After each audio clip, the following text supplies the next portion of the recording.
इस वीडियो को आप आंख बंद करके भी सुन सकते हो। ये कहानी आपका दिमाग खुद विजुअलाइज कर लेगा। हाउ टू मेडिटेट, ध्यान कैसे करें। इस वीडियो में मैं आपको ध्यान करने का एक अलग तरीका बताने वाला हूँ। मैं ये नहीं कहूँगा कि मेरा तरीका सही है और औरों का तरीका गलत है। मैं सिर्फ इतना कहना चाहता हूँ कि मैं जो भी आपको बताऊँगा उसके पीछे एक प्रैक्टिकल रीज़न होगा।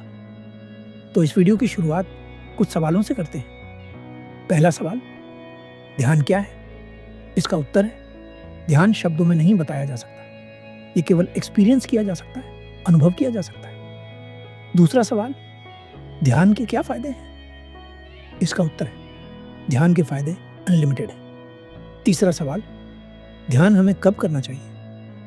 ध्यान करने का सबसे सही समय क्या है? इसका उत्तर है, ध्यान करने का सबसे सही समय वो समय है जब ध्यान आपकी प्रायोरिटी हो, जब ध्यान को आप अपनी प्राथमिकता बना सकें। मेरा कहने का मतलब है, अगर आपको भूख लगी है तो आप ध्यान नहीं कर सकते। अगर आपको कहीं जल्दी जाना है तो आप ध्यान नहीं कर सकते। अगर आपको किसी से मिलना है तो आप ध्यान नहीं कर सकते। अब सवाल आता है कि ध्यान करें कैसे? इसका जवाब है कि लाखों लोगों ने ध्यान करने के लाखों तरीके बताए हैं। तो आप इस तरीके को क्यों फॉलो करेंगे जो मैं आपको बता रहा हूं? ये तरीका आपको क्यों अपनाना चाहिए?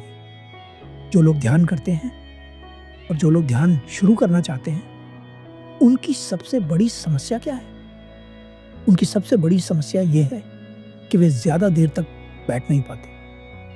मैंने आपको पिछली वीडियो में भी बताया है कि ध्यान की स्थिति में हम खुद चाहकर नहीं जा सकते। हम केवल अपने आप को इस तरह से तैयार कर सकते हैं कि हम ध्यान की स्थिति में जा सकें। ध्यान करने के इस तरीके को मैं आपको कुछ पॉइंट्स में बताऊंगा। पॉइंट नंबर 1, कंफर्टेबल होकर बैठिए। मैं ये बिल्कुल नहीं कहूंगा, क्योंकि आप कंफर्टेबल तभी बैठ सकते हैं जब आपकी बॉडी पर आपका पूरा नियंत्रण हो।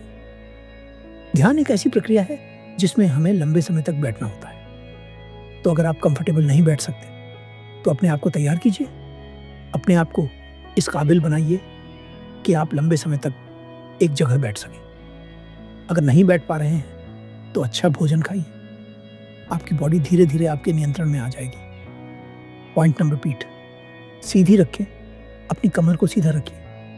ये भी तभी पॉसिबल है जब आपकी बॉडी के अंदर ऊर्जा हो।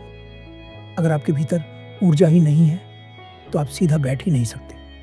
कोशिश कीजिए कि जब भी आपको याद आए अपनी कमर को सीधा कर लें। पॉइंट नंबर 3, सिर थोड़ा साफ रखें जिससे कि आपका फोकस फॉरहेड पर आ सके। पॉइंट 9, अपने विचारों को छोड़ने की कोशिश ना करें। मैं ऐसा बिल्कुल नहीं कहूंगा, क्योंकि विचार छोड़ना या पकड़ना आपके हाथ में नहीं है। आपके हाथ में एक चीज है कि आप अपने विचारों को देख सकते हैं। अब आपको 10 गहरी सांसें लेनी है। 10 बार काउंट करके आपको ये गहरी सांसें लेनी है। उसके बाद जब आप 11वीं सांस लेंगे तो अपनी सांस के ऊपर से अपना कंट्रोल छोड़ देंगे। अब आपको सांस लेने में और छोड़ने में थोड़ा भी प्रयास नहीं करना है। बस सांस को अपने आप आने और जाने देना है, क्योंकि वह आपकी बॉडी की ज़रूरत है। बस आपको उसे काउंट करना है। ध्यान रहे, 10 के बाद आपको सांसों को अपने आप आने और जाने देना है। बस उन्हें काउंट करना है। हो सकता है कि 100 तक काउंट करने के दौरान ही आप भूल जाएं कि आपको सांस काउंट करनी है। तो कोई बात नहीं, फिर से कहीं से भी शुरू कर दीजिए, पर आपको 100 सांसें लेनी ही है। अब आप पूछ सकते हैं, क्या 100 सांसें लेने के बाद हम ध्यान में होंगे?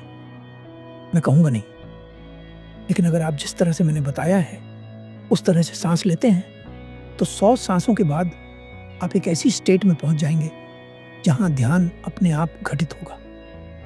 सबसे बड़ी समस्या क्या होती है? हमारी बॉडी स्थिर भी नहीं होती, शांत भी नहीं होती, और हम ध्यान करने की कोशिश को छोड़ देते हैं। इन 100 सांसों के दौरान हम अपनी बॉडी को पूरी तरह से स्थिर करेंगे, और जब हमारी बॉडी स्थिर होगी तब हमें एक चॉइस मिलेगी कि हम और बैठना चाहते हैं या खड़े हो जाना चाहते हैं। अब हमें बैठने में मज़ा आने लगेगा, क्योंकि हमारी बॉडी शांत हो रही है, हमारा माइंड शांत हो रहा है। एक बात ध्यान रखें, 90 सांसों के दौरान आप अपनी बॉडी को ज़्यादा हिलाएं नहीं। मैं आपको सजेस्ट करूंगा कि या तो आप सुबह जल्दी उठकर ध्यान करें या फिर रात को सोने से पहले। इसके पीछे सिर्फ यही कारण है कि आपके पास टाइम होता है देर तक बैठने के लिए।